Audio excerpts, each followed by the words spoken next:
Olá, meu nome é Jinvoo. Sou um caçador de monstros e atualmente estou qualificado no rank E. Não se deixe enganar por essa imagem que você está vendo. Aqui, estou passando por uma dificuldade em uma de minhas missões. Eu não esperava que isso fosse acontecer comigo. Nunca. Mas isso, de certa forma, formou o que eu sou. Bem, vamos começar do início. Na cidade de Seul, Coreia do Sul, caminha um garoto aparentemente normal. Isso, se você desconsiderar minha pequena força e minha regeneração. Mas esses atributos são o que me tornam o que, nesse mundo, são conhecidos como caçadores. Eu sempre tive várias experiências de vida ou morte em algumas missões, mas em todas elas eu saio de alguma forma machucado. Até mesmo nas mais fracas das raids. Eu não faço isso porque gosto, preciso pagar os custos médicos de minha mãe doente. Para uma pessoa que não tem talento nenhum, não tive outra escolha, a não ser me tornar caçador. Hoje, vamos entrar em uma dungeon, por isso temos tantos caçadores reunidos aqui, nessa área de construção. Kim, um caçador mais velho, mas com bastante experiência, pegava seu café em uma dessas barraquinhas de rua, sabe? Mas antes que ele pudesse dar seu primeiro gole, um velho companheiro o chama, ainda vindo até ele. Era o Bak. Um homem que, tempos atrás, tinha desistido de ser um caçador, mas devido à necessidade financeira, ele precisou retornar a essa perigosa profissão de caçador.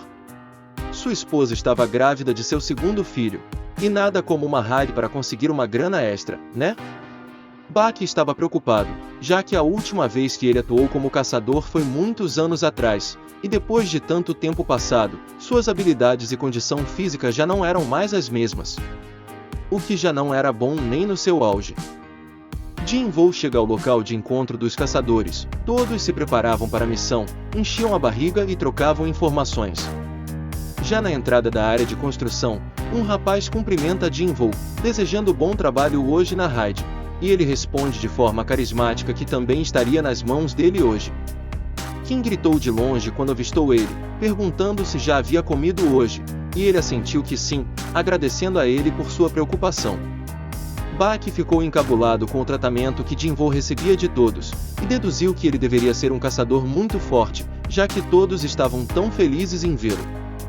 Kim, achando graça, diz que ele não conhecia o nosso protinha, já que ele chegou pouco tempo depois de Bak ter desistido de continuar como caçador. Disse também que o apelido dele era o homem mais fraco do mundo.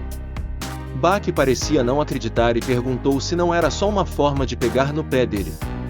Kim, achando muita graça, negou, dizendo que ele realmente era muito fraco, a ponto de se machucar em uma dungeon rank E. Afirmou também que ele com certeza deve ser o mais fraco entre eles. Mas ainda assim, Bak achou que aquilo era difícil de se acreditar. Kim diz que já que ele vai estar na raid de hoje, significava que seria uma dungeon bem fraca. E depois de dizer tudo isso, falou que era melhor parar de falar, porque senão Jinvoo iria ouvir. Com uma cara descrente, o nosso prota diz para os velhos fofoqueiros que ele ouviu tudo. E segue adiante até chegar na barraquinha onde ele pediu um café, mas o atendente diz que já havia acabado todo o café.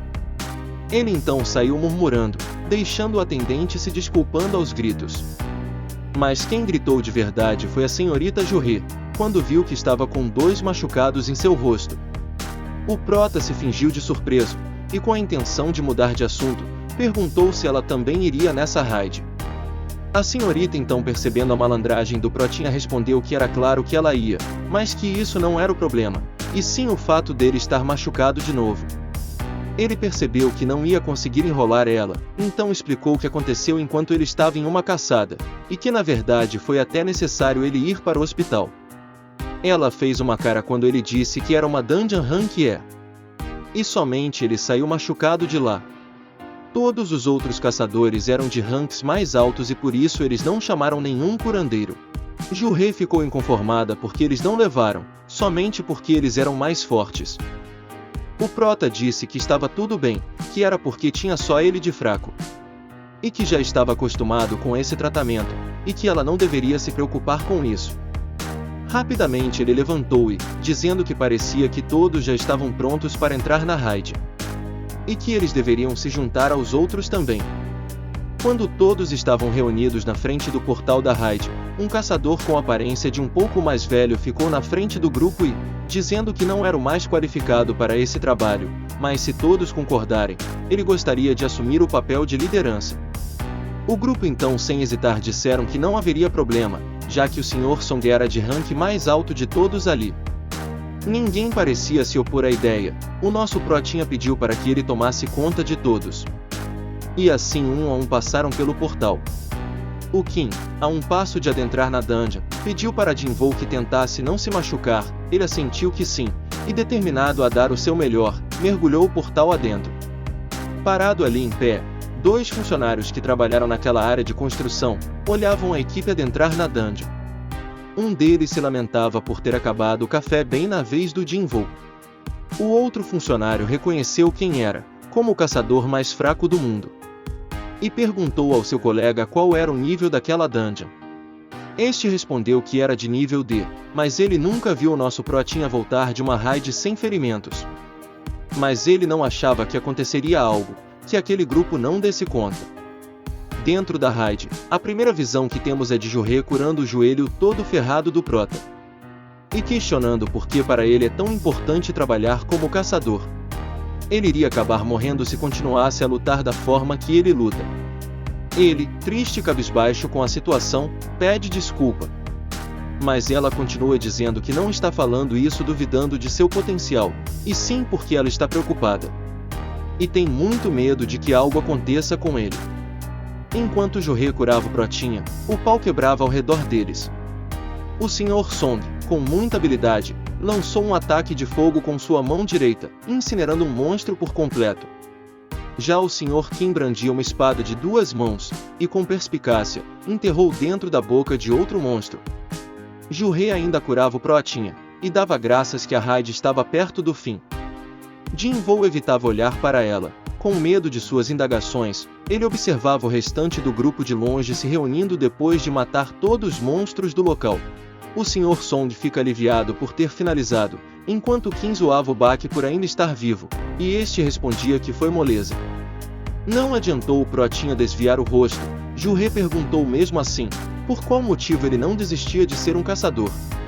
Jinvoo não queria falar o real motivo, por isso ele abriu um grande sorriso e disse que só era caçador por diversão, e que morreria de tédio se não tivesse isso para fazer.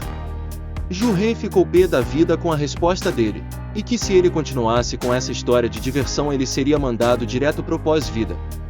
O Prota abriu um leve sorriso, o que a deixou ainda mais irritada, porque assim iria abrir a ferida que ela acabará de curar. O Sr. Song mostrava uma pedra em sua mão, dizia ele que era um núcleo mágico, que se conseguia depois de matar um monstro. E que esses núcleos, até mesmo os de rank C, valiam bastante. Jinvoo se questiona em pensamento que depois de tantos ferimentos, ele só conseguirá um núcleo mágico, e era rank C. Depois de colocar sua vida em risco, ele conseguirá tão pouco. Um dos integrantes do grupo que estava um pouco mais afastado, chama a atenção de todos dizendo que havia um caminho ali. O Sr. Song, ao chegar na entrada do que parecia ser uma caverna, enquanto ele reunia uma quantidade de fogo em sua mão, explica que aquilo era um covil duplo, e não acreditava na sua existência até esse momento. Ele solta uma rajada de fogo que iluminava e viajava túnel adentro, mostrando que ali não havia indícios de monstros. Com um tom de voz mais alto, ele pede a todos que se reúnam perto dele. Ele explica que o portal não vai se fechar até derrotarem o chefe. E claramente ele estaria no fim daquele túnel. Normalmente nessas situações eles constatam a guilda e esperam por ajuda, mas se fizessem isso, seus ganhos diminuiriam drasticamente. Todos trocam olhares entre si enquanto o Sr. Song continuava a falar. Ele estava propondo que a melhor solução era que eles enfrentassem o chefe sozinhos. E como provavelmente vai ser muito perigoso, ele propôs que todos os 17 integrantes votassem por enfrentar o chefe ou não. Os Srs. Bak, Kim e Song votaram por enfrentar o chefe. Jorre e outros 7 votaram por não enfrentar. Todos votaram até ficar empatado em 8-8. E ficou pro nosso Protinha decidir, seu voto desempataria e mostraria qual rumo a equipe seguiria. Galera, um pedido rápido. Deixa o like no vídeo e se inscreva no canal. Deu muito trabalho para fazer esse incrível recap para vocês, obrigado. Na sua cabeça, se passava 1 milhão de lembranças. Ele sabia que em pouco tempo a sua irmã mais nova iria para a faculdade. Mas o mais importante era sua mãe doente, e ele não tinha dinheiro suficiente para pagar todos os tratamentos. Com um grito de determinação, ele assentiu com a ideia de enfrentarem o chefe. Eles estavam caminhando há 40 minutos e ainda não chegaram ao fim do túnel. Estavam começando a se preocupar porque, quando se derrota um chefe, o portal que leva de volta para casa fica aberto por 1 hora. No caminho de volta então, ele não poderia perder tempo, senão ficariam trancados ali, naquela dungeon. Jinvoo e Jorê caminhavam calados até que ele pediu desculpas a ela por ter votado sim e arrastado ela para esse embate que poderia custar sua vida. Ela argumenta que está tudo bem e não precisa se desculpar. Mas o prota pergunta se aquilo era realmente verdade, já que sua feição não parecia isso. Ela não se aguentou e estourou, dizendo que não estava nada bem. Que ele estaria com um buraco no coração se fosse atingido um pouco mais para cima, isso sem falar dos seus braços e perna, que mal terminara de curá-los. Ela pergunta então onde é que ele estava com a cabeça para dizer sim para uma missão perigosa assim. Em pensamentos, o prota diz que a verdade é que ele só está vivo porque a Jorê é uma curandeira de rank B, e ele estava mais uma vez em dívida com ela. Ele então diz a ela que está arrependido de ter votado sim. Jorê dá um sorriso de leve e diz que ele pode levá-la para comer alguma coisa como pedido de desculpas. Ele fica sem palavras e com uma cara de trouxa. Ela pergunta então se ele não gostou da ideia de levá-la para sair. Totalmente desajeitado e com rubor em suas bochechas, ele diz que não é nada disso. Até que alguém salva ele da saia justa, dizendo que finalmente chegaram à sala do chefe. Todos ficam chocados com a porta do salão, nenhum deles jamais tinha visto portas como aquelas. Quem acha estranho o motivo da porta ser diferente de todas que já tenha visto antes e se pergunta se aquele lugar não seria perigoso. Isso foi confirmado pelo Bak, que com certeza seria. O Sr. Song percebe o medo no grupo e toma a iniciativa de abrir as portas enquanto perguntava para ele se queriam voltar de mãos vazias depois de chegar até aqui. As portas facilmente se abrem, e o Sr. Song começa a entrar no grande salão, o restante do grupo ainda em dúvidas, mas um deles diz que seguiu o Sr. Song até aqui e que iria segui-lo até o fim da raid. 2 tochas de chamas azuis se acendem quando eles adentram a sala do chefe. Eles se indagam, dizendo que nunca viram nada assim. Era totalmente diferente de todas as outras salas de chefes. O líder dá ordem de se separar para vasculhar melhor a sala. O Protinha achou estranha a quantidade de estátuas gigantes espalhada pelo salão. Algumas delas tinham aparência de guerreiros e seguravam espadas, machados e lanças. Já outras estátuas estavam segurando instrumentos musicais. Mas havia uma que era diferenciada de todas as outras. Ela era gigante mesmo estando sentada e estava localizada no centro das outras. Na sua concepção, aquela estátua era o chefe. Procuraram por todos os cantos e não encontraram nenhum monstro sequer. O Sr. Song encontra um selo no chão, ele analisa, mas não consegue encontrar nenhum sentido para ela. Um de seus colegas então o chama dizendo que ele precisava ver aquelas escrituras gravadas em uma estátua. A escritura dizia ser os mandamentos do templo de Cartena. O primeiro mandamento era venerar o Senhor. O segundo diz louvar o Senhor. E o terceiro e último mandamento diz que você deve provar a sua fé. Nesse mesmo instante, a Jorê o puxa pelas costas apontando para aquela grande estátua sentada no centro de todas, dizendo que os olhos delas estavam olhando para cá. O prota sente uma sensação estranha, que tudo havia ficado quieto e o ar mais frio. O Sr. Song lia um último aviso, que aqueles que não seguirem os mandamentos nunca retornarão vivos. E de repente, as portas da sala se fecharam, deixando todos assustados e sem saber o que fazer. Um integrante do grupo diz estar cansado de tudo aqui e que iria embora. Eles podiam ficar com tudo, chefe, drops e tesouros. Ele caminha em direção à porta desejando boa sorte aos que ficam. O Sr. Song percebeu o perigo e gritou para que ele não tentasse abrir as portas. Mas na verdade, já era muito tarde. Alguma coisa vinha arrastando no chão em uma velocidade que todo o grupo não conseguiu ver o movimento, deixando um rastro de faíscas que só parou depois de decepar a cabeça daquele desertor. Só depois que a estátua parou é que foi possível vê-la. Ela usava um machado dupla face, estava toda ensanguentada. Todos ficaram perplexos com a situação, elas pareciam não acreditar que aquela coisa se mexeu e matou um de seus companheiros. O prota, assustado, lembrou do momento em que a Jorrei disse ter visto os olhos da estátua se mexer. No mesmo momento, ele virou seu rosto, e seus olhos se encontraram com os da estátua te olhando. Seus pensamentos estavam a mil. O caçador que morreu era de rank D, e com certeza ele era mais forte do que ele, que ainda era de rank E, e com apenas um golpe, ele foi derrotado, sem chances de se esquivar. Ele nunca ouviu falar de monstros tão fortes assim em uma dungeon rank D.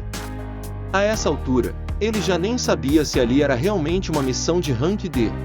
O Sr. Song deixou todos ainda mais perplexos quando se perguntou se todas essas estátuas se moviam, até mesmo aquela. O Protin estava com medo, isso estava estampado na sua cara, mas aquela não era a primeira vez em que ele estaria em uma situação de vida ou morte. Ele já quase foi morto por monstros ou de fome quando ficou preso em uma dungeon. Não importava o nível delas, ele sempre saía machucado, e o motivo era que todos vendiam seus núcleos mágicos para comprar melhores equipamentos. Ele não podia se dar esse luxo, ele tem que cuidar de sua mãe. Todos começaram a chamá-lo de o caçador mais fraco do mundo desde então. Mas todas essas vezes em que ele quase morreu serviram para que pudesse deduzir e antecipar algumas situações. Ele gritou o mais alto que podia para que todos se deitassem no chão imediatamente. Jorrei estava paralisada de medo, se não fosse pelo Jin Voltela puxado para o chão com extrema rapidez, seria seu fim. Porque assim que tocaram no chão, uma onda de calor e destruição passou a poucos centímetros de suas cabeças. Os raios que saíam dos olhos das estátuas eram morte na certa, te incinerava até não sobrar mais nada. Depois do ataque avassalador correr quase que toda a sala, ela finalmente cessou o ataque. O Sr. Bach pergunta ao Kim se estava tudo bem com ele, que assentiu que sim. Uma mulher entra em desespero quando vê uma mão sem dono em sua frente. Do corpo não restava mais nada. Kim e Bach ficam felizes por terem ouvido Prota, porque só por isso estavam vivos, mas ainda assim, os que não reagiram a tempo não tiveram a mesma sorte. Ainda no chão, Jinvou chama a Jorrei 2 vezes, mas ela parecia não ouvir. Estava consciente, mas paralisada de medo. Com um berro, o Sr. Song pede para que ninguém ousasse se levantar, porque só assim evitaria que a estátua atacasse novamente. O Protin estava muito preocupado com sua até então amiga e pergunta ao Song por que ela não se mexia. Ele explica para ele então que a senhorita Jorrei não se dá muito bem com o medo, e que é por isso que ela só participa de Dungeon Rank D, mesmo sendo uma curandeira de Rank B. Os dois concordaram que ali não era uma Dungeon Rank D e que todos que ouviram o grito do Prota para se jogar no chão estavam vivos agora, graças a ele ter conseguido prever o ataque. O que deixou o Prota surpreso, porque em momento nenhum ele sabia o que ia acontecer, ele só sentiu a sensação de perigo. De surpreso, ele ficou aterrorizado quando viu que o Sr. Song já não tinha mais seu braço direito. Mesmo muito ofegante e com uma hemorragia séria, ele disse que ficaria bem, mas que eles deveriam estancar o sangue. Enquanto o Prota fazia um curativo em seu braço, o Sr. Song perguntou qual era o nível de dungeon que eles estavam enfrentando, mas o fracote não tinha ideia porque ele nunca havia ido em uma raid de rank C ou acima. Pois o palpite do Sr. Song era de que esses monstros eram de nível A ou S, porque até mesmo nas dungeons de rank B, não tinha monstros tão poderosos assim. Os portais apareceram na Terra há 10 anos atrás, e depois desse acontecimento, o mundo dos humanos passou por alguns momentos bem bizarros.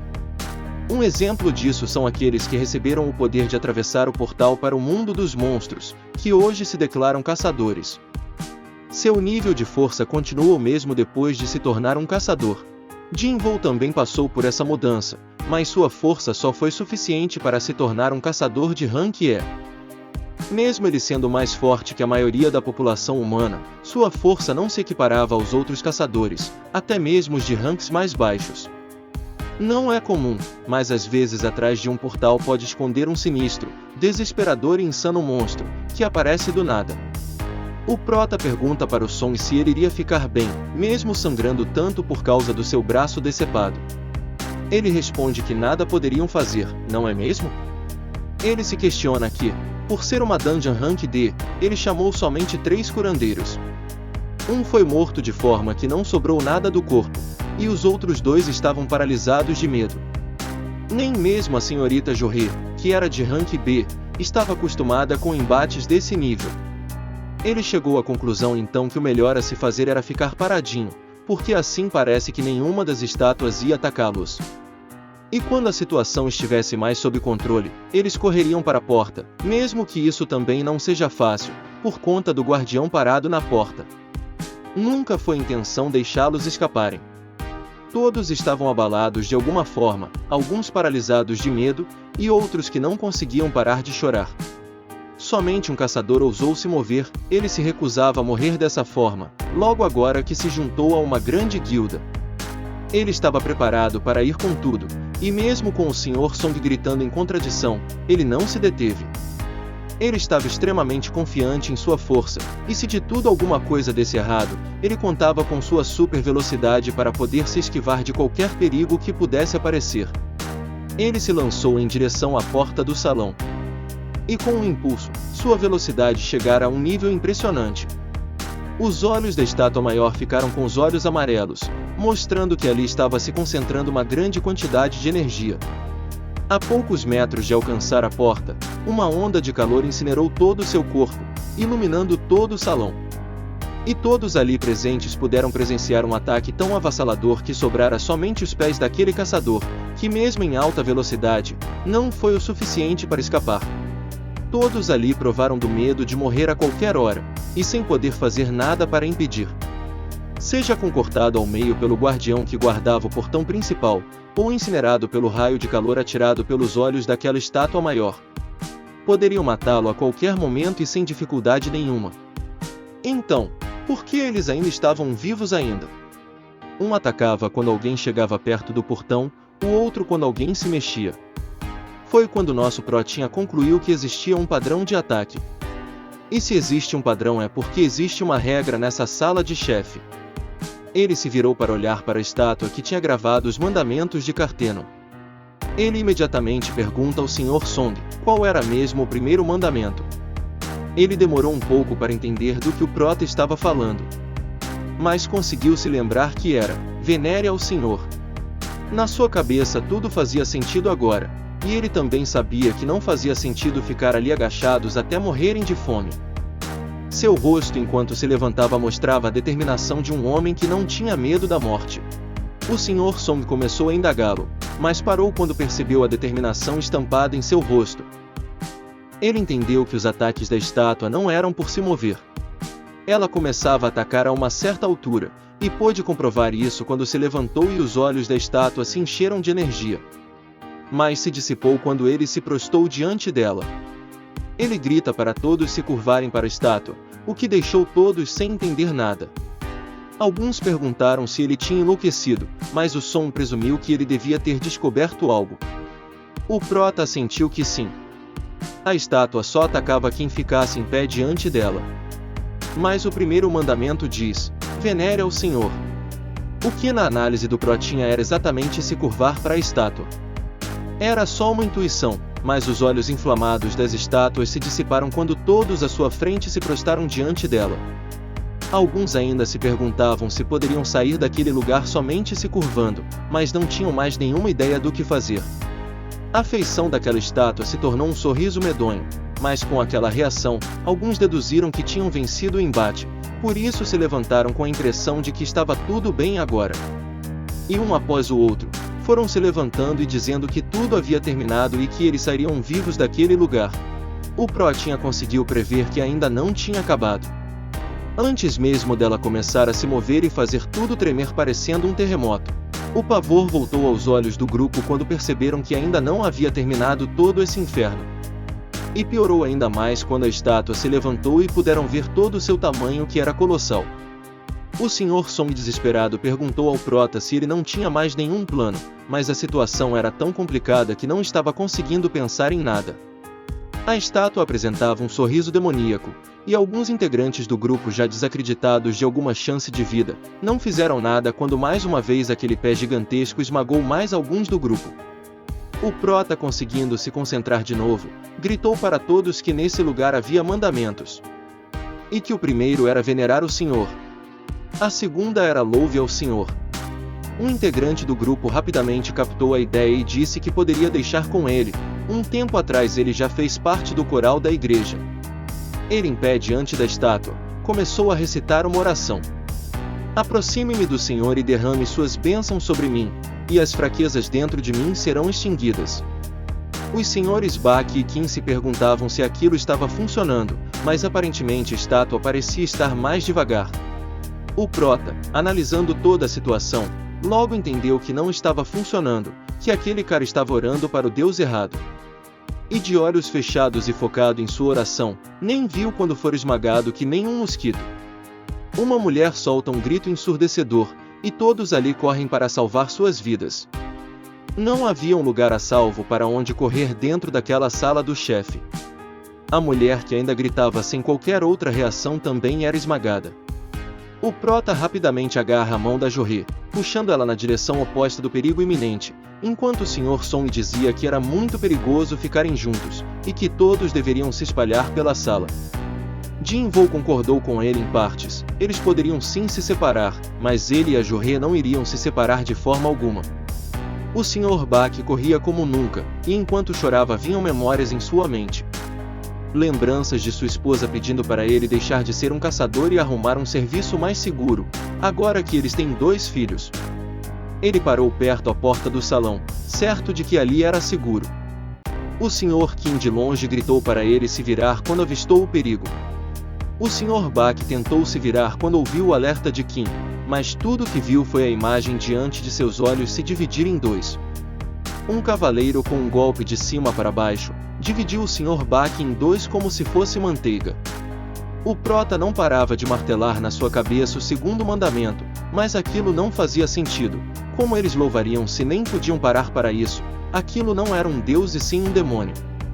Eles estavam cercados, se ficassem no meio eram esmagados pela estátua maior que estava em seu encalce. Mas se chegassem perto das estátuas da lateral, morreriam também, só que de formas diferentes, por um machado, por uma espada, por arco, por um martelo ou por um instrumento. Eles não poderiam nem se aproximar e nem correr. O que eles podem fazer? Foi quando um de seus companheiros morreu que ele pôde observar um detalhe importante que ele deixou passar antes. Se todas as estátuas das laterais com armas só atacam quando chegam perto, as estátuas que possuíam instrumentos musicais deveriam funcionar da mesma forma. Ele grita para que todos corram para as estátuas que possuem instrumentos, enquanto ele arrastava a senhorita Jorê para uma também. O Sr. Song, logo que chegou perto de uma estátua que segurava uma corneta, percebeu que ela começou a tocar. Assegurando que elas não o atacavam, anunciou a 2 colegas perto dele para que procurassem outras com instrumento. Kim estava desolado sentado embaixo de uma estátua tocando seu violino. Ele observava aquele massacre sem poder fazer nada. O prota, ainda agarrado à mão de Jorê, chegou aos pés de uma estátua que segurava um tambor. Com desespero ele notou que ela não começou a tocar. Ele demorou um pouco para entender, mas presumiu que não podiam ficar 2 pessoas embaixo da mesma estátua. Com isso ele soltou a mão da sua companheira, alertando ela que não saísse daquele lugar. A estátua demoníaca já estava em seu encalço quando ele deixou a Jorê segura em sua estátua. Mas seu alvo era o prota, por isso ela alterou seu caminho para persegui-lo. Ele, correndo por sua vida, avistou de longe uma estátua com um instrumento. Com o pensamento focado em chegar no local seguro, ele só se deu conta que aquele ser colossal estava perto, quando seu pé gigantesco estava bem acima dele. Ele pulou com todas suas forças pro lado, e por pouco se salvou de ser esmagado, mas o problema é que ele pulou pro lado errado e só se deu conta quando o Sr. Song gritou para ele, o alertando. Na mesma velocidade em que desviara do pisão, ele ia derrapando ao encontro de uma estátua que estava pronto para esmagá-lo com um escudo. Com muita dificuldade conseguiu parar a poucos centímetros de onde o escudo perfurou o chão com uma enorme força. Jorê gritou com todas suas forças o nome de Jinvoo, que estava vivo por sinal. Ele se arrastou para a estátua ao lado, que começara a cantar uma melodia. Ao som de todos os instrumentos ao mesmo tempo, a melodia ecoou por todo o salão, e a estátua finalmente parou de se mover. A Jurê veio correndo ao encontro do Protinha perguntando se estava tudo bem com ele, que assentiu que achava que sim. Mas ao chegar mais perto, ela não pôde conter o horror em seu rosto. Ele se ajeitando sentado em meio a uma poça de sangue, mal conseguia se mover por ter perdido sua perna direita. Ela imediatamente iniciou os tratamentos, o que não alegrou nada o Prota. Ela já estava muito debilitada por ter se esforçado durante toda a raid, chegando no seu limite e colocando sua vida em risco, o que alertou o Sr. Song, que, juntamente com o Kim, dava graças por ele pelo menos ter sobrevivido. Kim também continuou a dizer que eles eram 17 quando entraram, mas agora só restava 6 vivos, e 2 estavam com ferimentos graves. E que tudo isso era culpa do Sr. Song, que se não fosse por sua decisão apressada, eles não estariam ali, e que ele deveria se preparar para uma punição. A estátua demoníaca voltou a se mexer, e com um levantar de mão, tudo começou a tremer causando alvoroço em todos, que pensaram ser um terremoto. Mas alguma coisa no centro do salão apareceu, uma espécie de mesa redonda. Todos se perguntavam o que era aquilo que se levantara no centro, mas só o Protinha sacou logo de cara. Ele respondeu em voz alta que aquilo era um altar, tipo aqueles das antigas mitologias onde eles sacrificavam animais em nome de seu deus. Aquele era o último mandamento. O Sr. Song completou. Prove sua fé. O Sr. Kim usa uma magia que a partir dela ele consegue sacar uma espada. Nesse mesmo momento ele dizia que mesmo sendo idiota, ele sabia o que estava acontecendo ali. Apontando a espada para o pescoço do Sr. Song, ele pergunta quem eles iriam sacrificar? Ele acusa o Sr. Song de que foi ele quem os levou até ali, que o Sr. Bak e outras 10 pessoas morreram por culpa dele, e ele também já tinha concordado antes em assumir a responsabilidade desses últimos acontecidos. O Sr. Song, abaixando a cabeça, pediu para Kim que abaixasse a espada, porque ele gostaria de fazer isso por conta própria. Enquanto o Sr. Song caminhava para o altar, o Protinha em pensamentos se revoltava, porque aquilo não era culpa exclusiva dele, porque todos ali votaram e a maioria venceu, seria covardia agora colocar toda a culpa sobre os ombros dele. Mas ele não ousou a questionar a determinação daquele homem. Chegando ao altar, ele parou por um segundo, mas em momento nenhum ele hesitou. Quando ele subiu no altar pronto para dar sua vida pela salvação do restante da equipe, uma chama amarela se acendeu atrás dele, em volta do altar. Ele, surpreso, grita para o Prota se havia feito tudo certo. Kim e os outros também se questionavam o que estava acontecendo, mas o único que tinha uma pequena dedução era o Jinvoo, que pediu para que o ajudasse a levá-lo até o altar. O Prota, sendo carregado por um homem de um lado e uma mulher do outro, disse que eles deveriam subir no altar, o que causou espanto nos dois. Mas ele prometeu que provavelmente tudo ficaria bem. Para o espanto de todos, mais 3 chamas amarelas se acenderam, totalizando 4, uma para cada pessoa em cima do altar. O Prota pergunta ao Sr. Song se ele achava se outros caçadores viriam atrás deles. Ele responde que poderia demorar. O portal havia aberto nesse mesmo dia, e cada portal fica aberto por 7 dias, e pelo fato de ser uma dungeon rank D, a maioria dos caçadores não dão a mínima. O Prota explica então que cada portal se abre uma parte nos primeiros 7 dias, para passagem de caçadores. E depois desse prazo, o portal se abre completamente, permitindo a passagem de monstros para o mundo humano. Um portal só se fecha quando é derrotado o chefe daquela dungeon. Então, se eles perdessem ali, aquela estátua demoníaca conseguiria entrar no mundo dos humanos e isso seria uma tragédia. Mal conseguindo falar, o Prota se vira para Kim e Jurei e chama-os para subir no altar, porque provavelmente só assim o último teste se iniciaria. Os dois se olham revelando o pavor em seus rostos, mas decidem fazer o que o Prota pediu. Quando a ponta de seus pés toca o altar, as 2 últimas chamas se acendem. Imediatamente uma rede de energia percorre todo o salão, ativando várias chamas azuis em volta do altar. E para surpresa e esperança de todos, abrindo a porta principal da sala. Eles não sabiam o que estava acontecendo e nem o que deveriam fazer. Se eles fossem em direção à porta, as estátuas tentariam matá-lo se tentassem sair?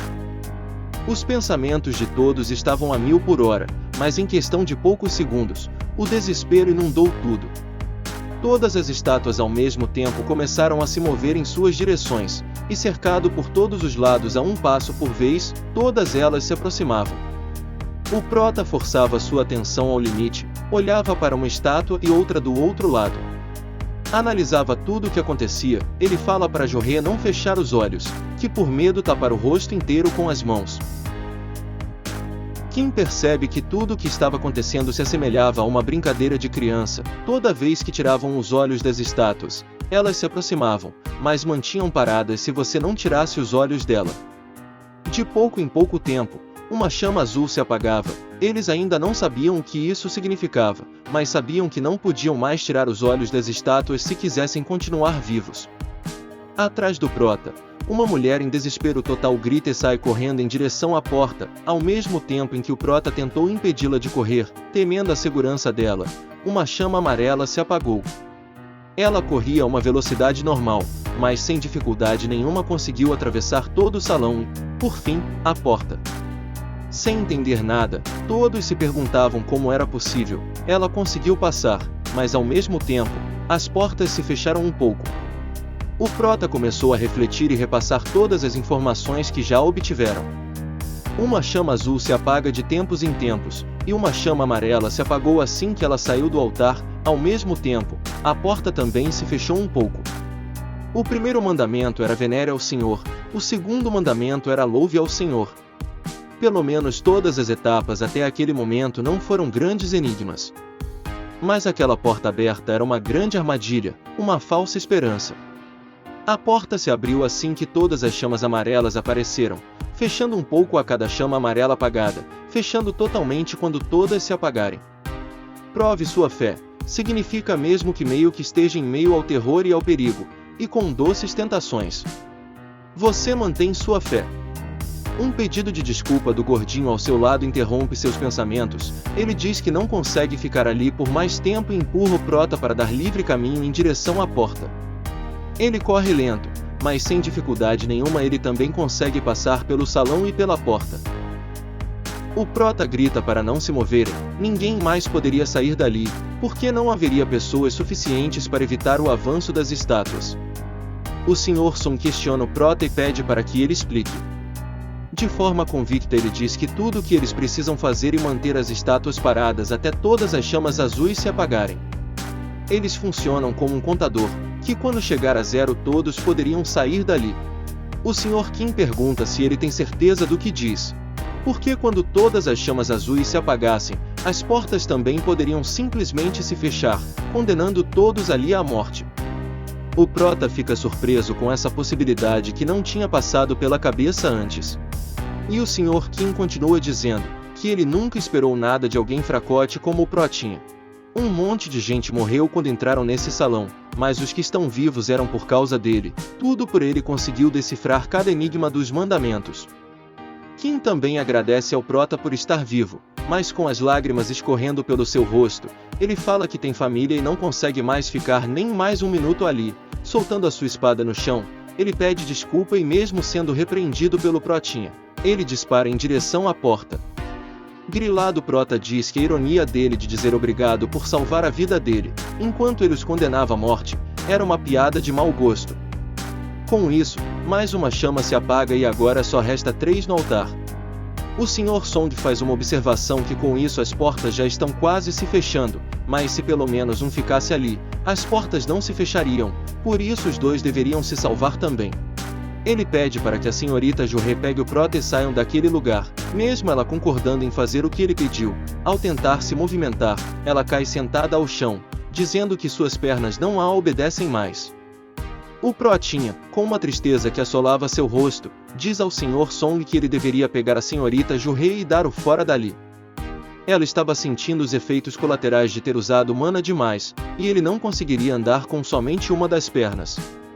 Agora não era mais possível todos saírem de lá sãos e salvos. O único jeito de salvar a senhorita Jorré era o Sr. Song tirá-la daquele lugar.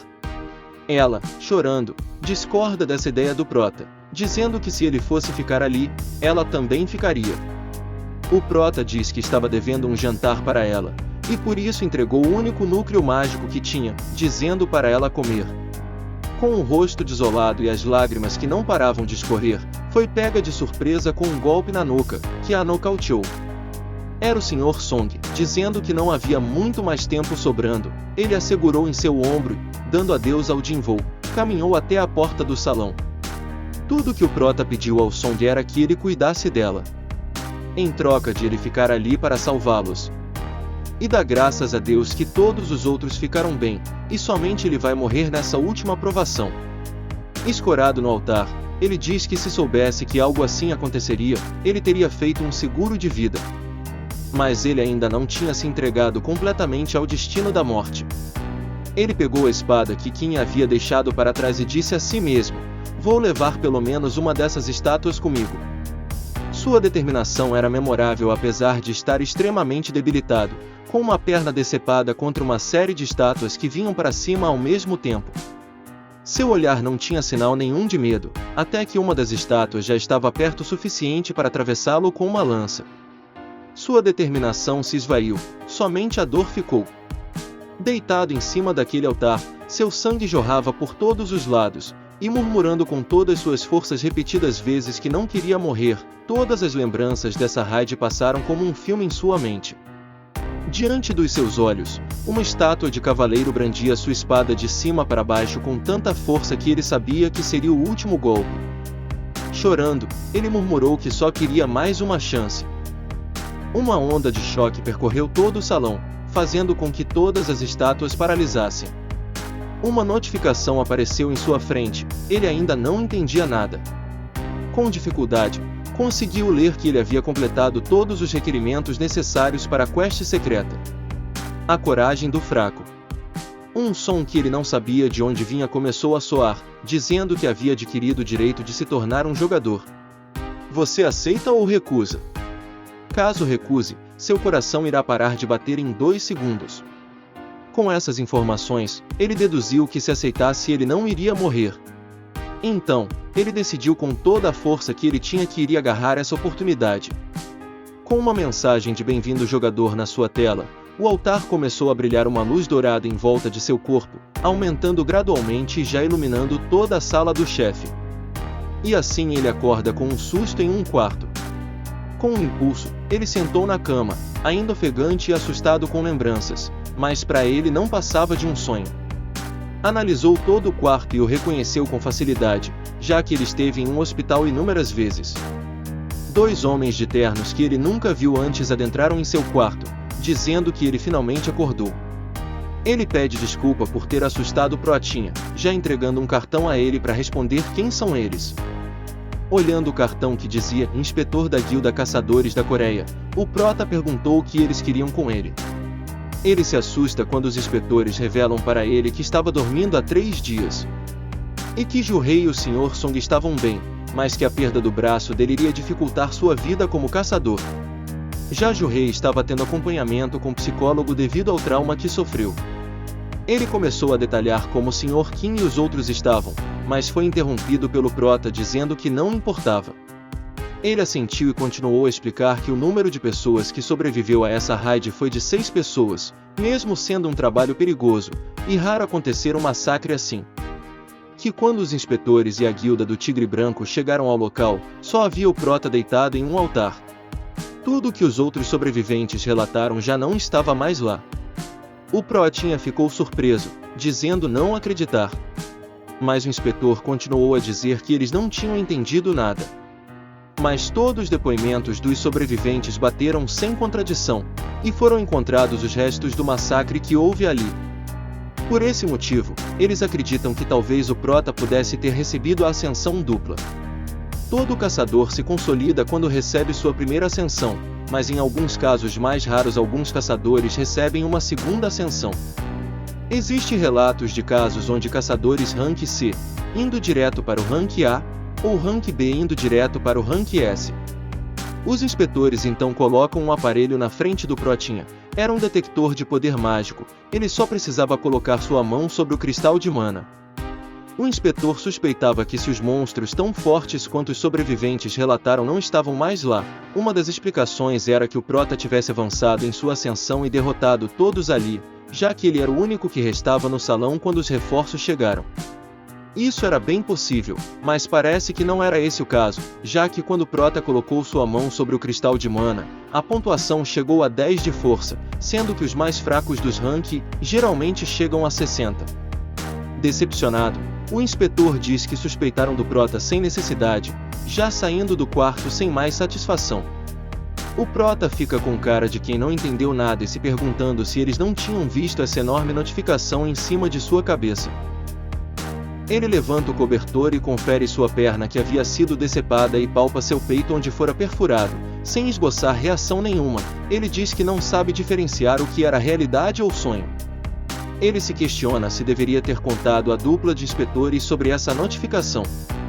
Se conformando que foi melhor não falar, ele se levanta na cama para tentar abrir a mensagem, mas percebe que não é touchscreen. Depois, tenta apertar várias vezes no ar. Do nada, uma voz feminina pergunta o que ele estava fazendo naquela posição estranha. Era sua irmã perguntando se sua cabeça não tinha levado uma pancada também. Mas aquele tom de voz doce que havia falado quando entrou no quarto sucumbiu quando ela chegou mais perto e começou a brigar com ele. Por mais uma vez, ele estava machucado em um hospital. Ela pergunta se ele fazia ideia de quanto ela havia ficado preocupada. Ele solta um pedido de desculpa que quase não saiu. E ela continua a dizer que os outros só voltam sãos e salvos porque toda vez é ele quem volta machucado. Agora, com a aparência um pouco menos feroz, ela ameaça que se isso não mudar, ela vai largar os estudos e arrumar um trabalho, para ele não precisar mais continuar como caçador. Ele, mudando de assunto, pergunta se ela consegue ver aquela notificação em sua frente. Ela, sem entender, pergunta se ele tinha batido com a cabeça. O Prota, sem ligar para a zombaria dela, pergunta como é que faz quando tem uma mensagem não lida, ao que ela responde que a primeira coisa a se fazer é abrir a sua caixa de mensagem. Ela pergunta algumas vezes o que ele estava fazendo, mas foi ignorado por ele. Com isso, ela sai do quarto e o deixa concentrado na mensagem que finalmente conseguiu visualizar. 3 notificações apareciam na sua frente. A primeira dizia que o sistema iria ajudar o jogador em seu crescimento. A segunda dizia que se ele falhar em obedecer às ordens do sistema, poderá haver penalidades. E a terceira e última notificação era de que havia recompensas para serem resgatadas. Ele não estava entendendo, mas sua memória se lembrou de ter visto uma notificação parecida quando ele estava na sala do chefe. Mais uma notificação aparece, deixando ele surpreso. Era uma missão diária ainda não lida. Ele repete para si mesmo o nome da missão, preparando para ficar mais forte. Ele diz em voz alta, ler. E a mensagem se abre, mostrando uma série de desafios, como flexões, abdominais, agachamento e correr.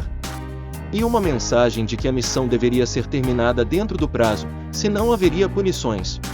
O Prota diz que até parece que alguém hospitalizado conseguiria fazer tudo isso, e com uma cara de tá de brincadeira, né?